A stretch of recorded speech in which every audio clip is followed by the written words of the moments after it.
Assalamualaikum warahmatullahi wabarakatuh.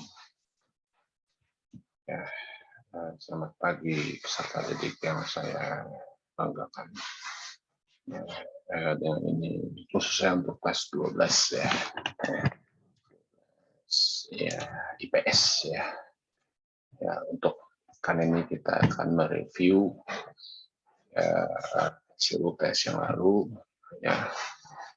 Mungkin kalian sedikit membingungkan ya untuk menjawab soal ini. Baik, untuk membuat kalian lebih paham lagi, kita akan bahas secara tuntas one by one ya, untuk jawabannya. Oke, nomor 1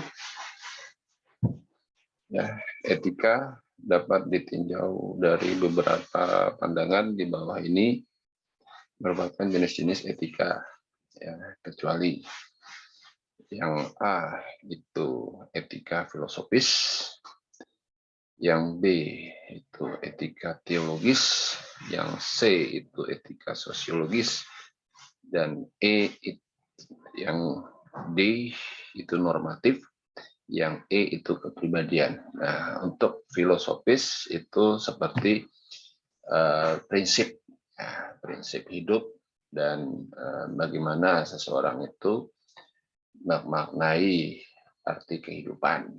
Itu filosofis ya. Contoh yang sederhananya ya, ketika kalian ya diajak oleh sejumlah teman, mungkin teman di luar sekolah, untuk nongkrong bareng ya sebelum masuk sekolah. Nah, saat itu pula kalian menolaknya. Nah, itu juga disebut etika filosofis ya. Kemudian ada etika teologis. Nah, etika teologis ini bagaimana kalian ya mengamalkan ya nilai-nilai ketuhanan. Contohnya misalkan kejujuran, terus berbuat adil ya, kemudian santun kepada orang yang lebih tua dan sebagainya. Ya. Kemudian ada pun etika ya sosiologis. Nah, sosiologis ini bagaimana kalian tuh memiliki rasa empati, rasa simpatik, dan toleransi antar sesama teman. Nah, ini namanya sosiologis ya.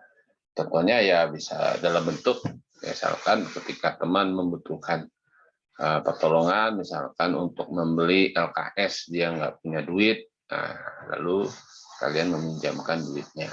Nah, itu termasuk dalam etika sosiologis ya. Kemudian ada etika normatif ya. Normatif ini itu bagaimana kalian mentaati dan mematuhi aturan dan peraturan yang berlaku di lingkungan kalian ya, khususnya lingkungan sekolah. Nah, ketika jam masuk ya pelajaran dimulai, kalian sudah berada di kelas. Jadi tidak ada lagi berada di luar kelas ataupun nongkrong di kantin misalnya. Nah, itu normatif ya. Nah, sedangkan etika kepribadian itu kaitannya dengan watak dan karakteristik personal atau individu.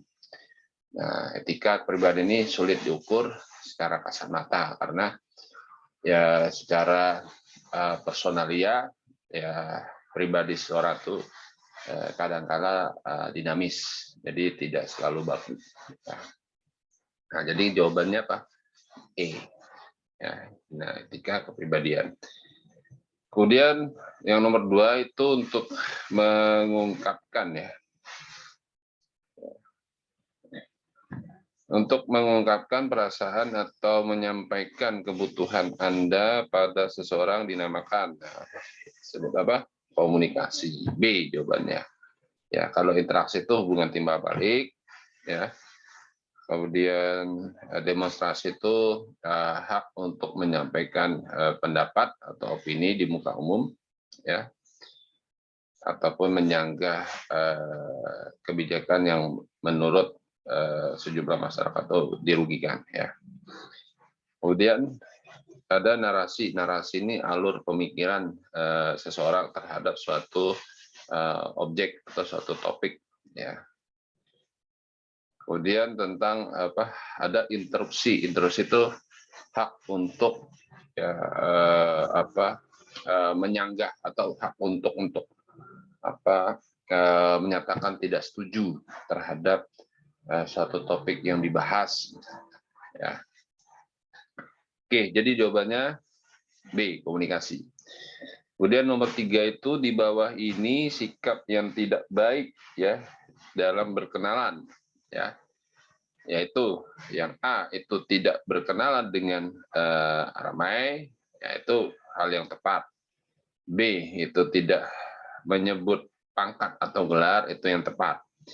C yang mudah memperkenalkan diri, itu tepat. Yang E, yang D memberikan senyum padanya, itu tepat. Yang E, wanita lebih dahulu memperkenalkan diri ya pada pria, itu kurang tepat. Ya. Oke, jadi jawabannya E. Ya. Nomor 4, yaitu situasi yang mengharuskan kita lebih dahulu memperkenalkan adalah yang A, yaitu situasi pertemuan yang besar. Ya. Kemudian berikutnya nomor 5, jika kita ingin memperkenalkan seseorang wanita muda pada seorang yang lebih tua, sikap yang baik adalah B, memperkenalkan lelakinya lebih dahulu. Ya. Kemudian sopan santun yang bersalaman yang baik. Nah, jadi apa? D, memberi senyum padanya. Nomor 7, sopan santun ya berbicara yang baik. Ya, berarti apa? Ya,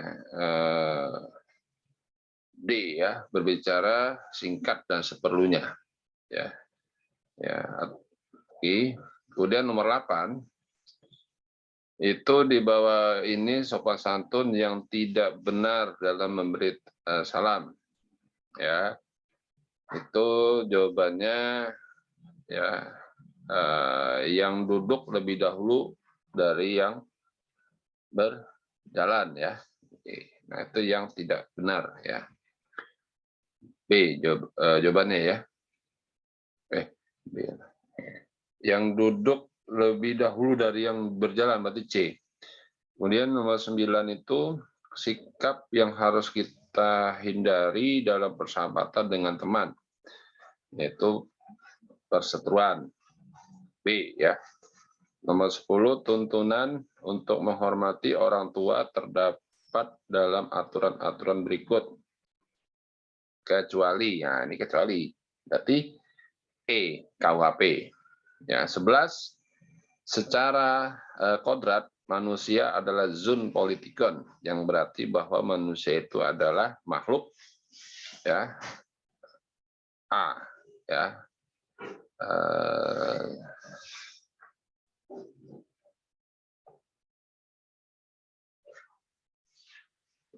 Ya, A berarti sosial ya. Oke. Ya, sosial. Oke. Ya. Kemudian nomor 12 itu pedoman pergaulan hidup yang bersumber dari hati nurani tentang baik dan buruk suatu perbuatan adalah A ya, norma kesusilaan ya. Kemudian 13, ikatan setia antara seorang pria dan wanita ini didasarkan pada janji setia sehidup semati, yaitu apa? Pernikahan. B ya. 14, pernikahan yang mempunyai syarat tertentu yang harus dipenuhi oleh sang pria bila ingin mengambil seorang wanita dari keluarga tertentu adalah pernikahan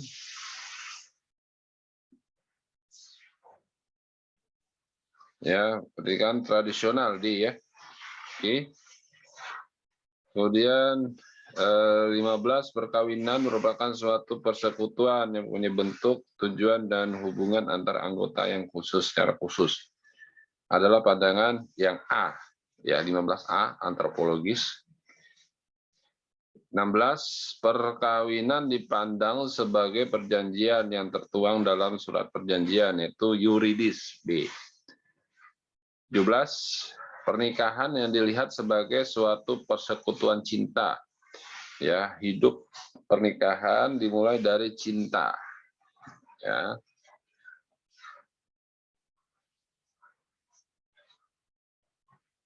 Ya. Berarti jawabannya apa? Ya, agama.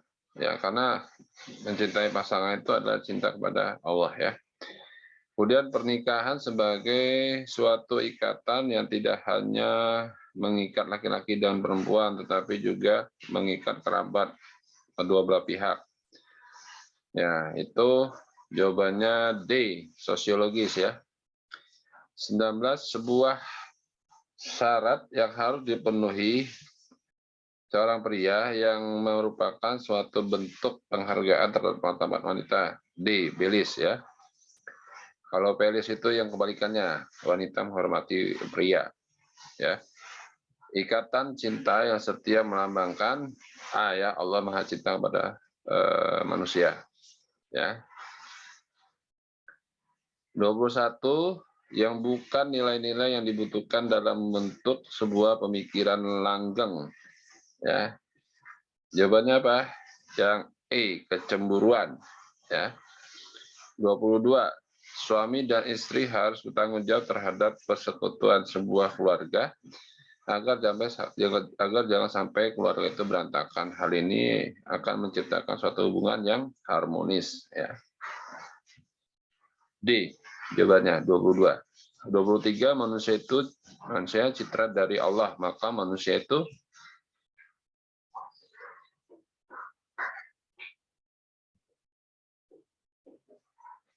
ya AEE ya. Jadi manusia itu tidak bisa hidup sendiri. E ya. 24. Manusia itu citra dari Allah ya. Berarti tidak bisa hidup sendiri. G. D. 25. Percintaan anak remaja cenderung untuk bersenang-senang atau sekedar hiburan, perlu diwaspadai karena C. Emosinya belum stabil. C. Di hadapan guru selalu bersikap manis. Ya, di hadapan guru selalu bersikap manis. Ya. Ya, bersikap manis ya. Namun setelah pulang sekolah ya, berubah menjadi liar dan pembangkang. Sikap seperti ini adalah sikap dogmatis. D. Ya, 26 D. 27. Tingkah laku manusia yang mencemari dan merusak alam lingkungan ini merupakan wujud dari sikap ya egoisme ekosistem ya. 27B. 28. Percintaan anak muda yang cenderung untuk bersenang-senang atau sekedar hiburan perlu diwaspadai karena ya C. Emosinya belum stabil ya. Pandangan dan perilaku stereotip seperti wanita itu pasti merusak, pasti memasak ya, seperti memasak dan pria itu tidak memasak, itu gender ya. Kemudian berikutnya 31 ya, kehidupan yang serasi ya dan seimbang secara menyeluruh harus kita wujudkan dalam hubungan antara manusia, Tuhan,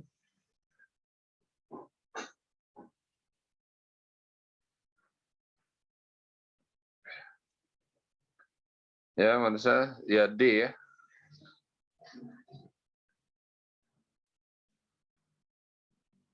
Gimana sini?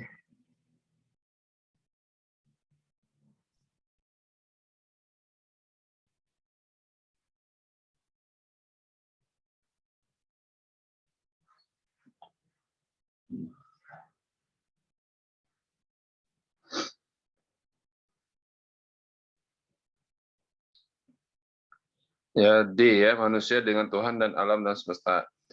Ya, berikutnya yang soal konsep yang ABCD, ya, siswa yang memiliki skala prioritas dalam belajarnya di sekolah disebut juga konsep apa? Konsep C, yaitu Kalau konsep C ini strategi pembelajaran atau gaya pembelajaran ya. Ya, berarti C ya. Kemudian berikutnya, siswa yang memiliki kecermatan dalam mengolah keterampilan. Nah, jadi ini masuk konsep B. Konsep itu kaitannya dengan bakat dan minat ya. Siswa yang memiliki kesiapan fisik dan mental saat memasuki perguruan tinggi. Berarti ini konsep A ya. Jadi konsep A itu kaitannya dengan ambisi, motivasi, ya, inisiatif, ya, cita-cita dan tujuan hidup ya. Siswa yang memiliki perasaan bersyukur atas karunia bakat di dalam dirinya yaitu D, ya itu D, ya itu bagaimana kita mensyukuri nikmat Allah, bagaimana kita berdoa, ya dan sebagainya. Oke. Ya, kegiatan evaluasi standar pendidikan dasar, pandangan dan perilaku stereotip seperti wanita itu pasti menasak dan pria tidak masak, yaitu gender ya. 36, kehidupan yang serasi dan seimbang secara menyeluruh harus kita wujudkan dalam hubungan ya manusia, Tuhan, alam dan sesamanya. Ikatan cinta yang setia melambangkan apa? Allah Maha Cinta pada manusia. Yang bukan nilai-nilai yang dibutuhkan dalam membentuk sebuah pernikahan yang langgeng, yaitu D, kecemburuan. 39, kegiatan evaluasi standar pendidikan dasar dan menengah secara nasional itu guna berwajib untuk pendidikan lintas daerah. Itu disebut apa? Ujian nasional. Suatu kondisi fisik dan psikis manusia yang normal dan bersinergi ya dalam melakukan kegiatan tertentu, yaitu disebut juga A ya, 40A kesehatan. Oke, baik. Ya, saya akan mengulas atau mereview kembali tentang konsep A dan B dan C dan D ya. Nah, ini saya akan tampilkan share screen ya. Saya akan tampilkan ya. Taruh.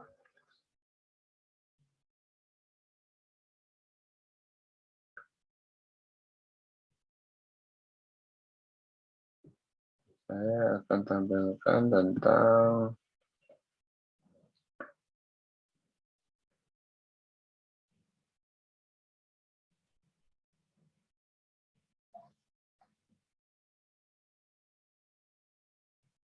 ya, ini konsep ABCD.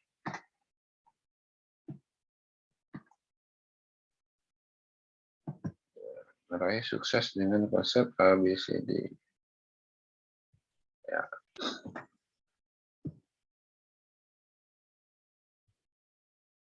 Ya, baik. Ini bisa kalian perhatikan. Ya, tentang pengertian konsep ABCD. Ya, jadi ABCD-nya untuk merencanakan sukses masa depan itu dengan konsep ABCD. Nah, bagaimana ya,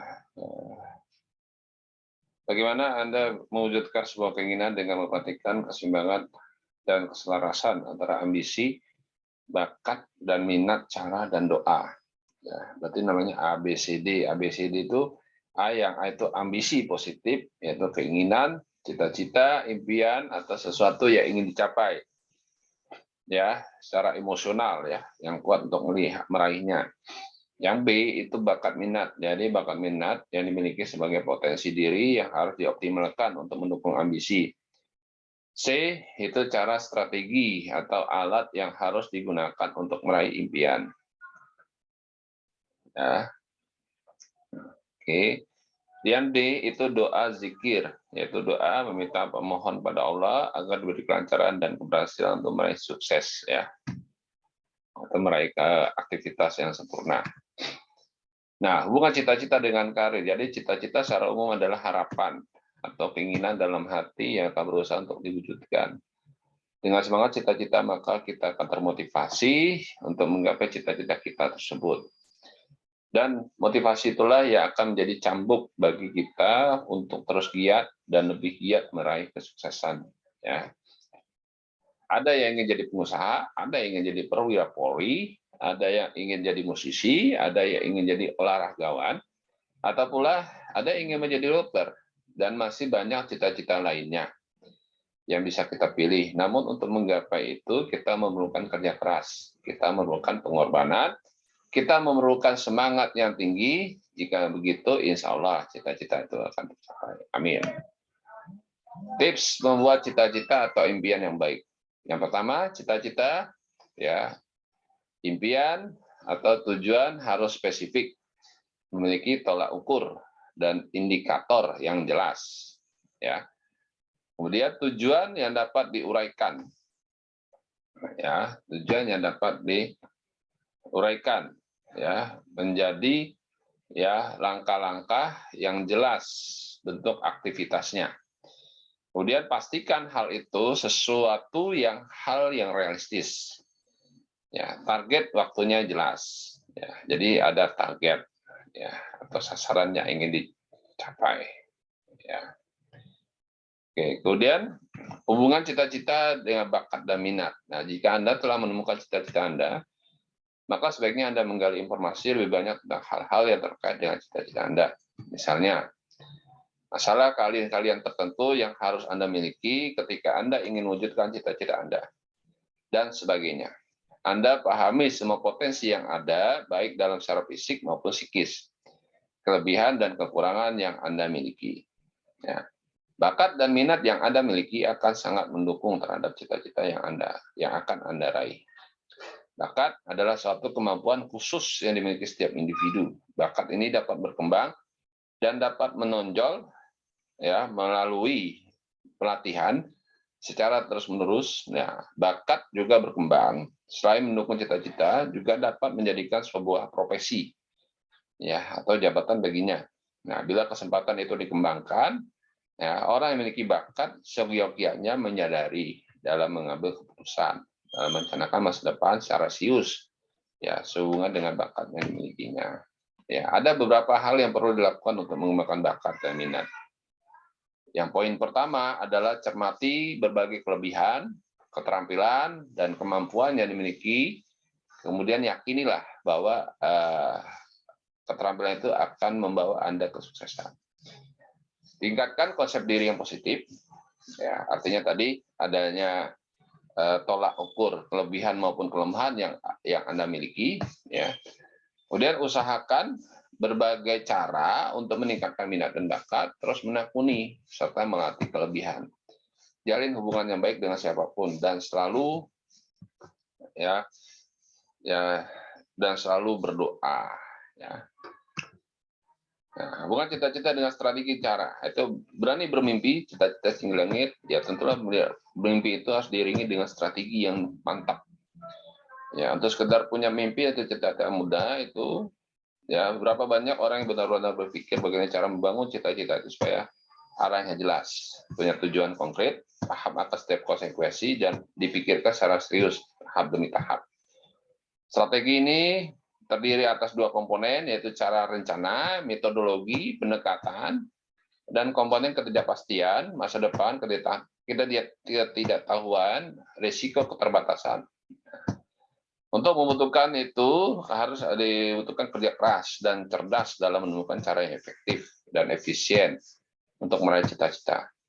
Cara dan strategi tersebut bisa diwujudkan dalam bentuk kesiapan fisik, ya, dan psikis atau mental, sarana dan prasarana, serta kesiapan sumber daya yang lainnya mendukung terhadap pencapaian cita-cita.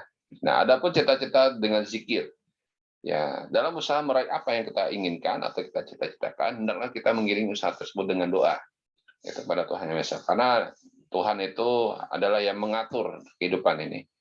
Ya, setiap orang menginginkan doa yang terkabul agar doanya dipanjatkan, didengar, dan dikabulkan oleh Tuhan Yang Maha Esa. Ya, hendaknya kita melaksanakan segala apa yang diperintahkan. Ya, kita harus beribadah sesuai dengan agama dan kepercayaannya masing-masing. Seorang yang rajin dan tekun ibadah akan dekat dengan Tuhannya jika hubungan dengan Tuhannya telah dekat. Ya, maka apa yang diminta biasanya diperhatikan dan dikabulkan.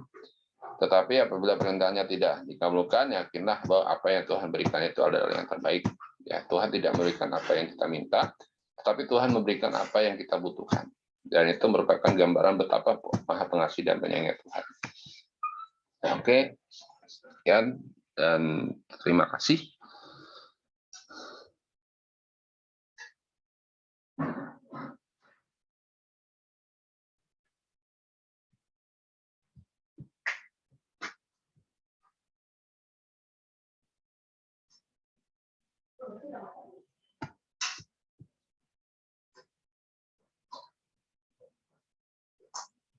Ya.